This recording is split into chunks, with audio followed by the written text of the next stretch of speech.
శ్రేష్టం కదా కామక్రోధలోభమోహవర్గము క్రమముగా తరుగును ప్రేమ స్నేహ దయానీతి భావనలు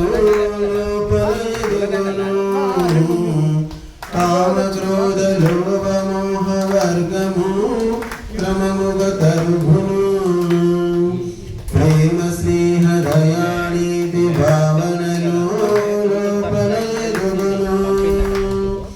జరామరణ భయమే విడిపోవును విశ్వమంత శాంతి విలసిల్లును ఈ హోమము ఎంతో పవిత్రము ఈ కర్మయ లోకంలో శ్రేష్టం కదా ఈ కర్మయ లోకంలో శ్రేష్టం కదా ఈ కర్మయ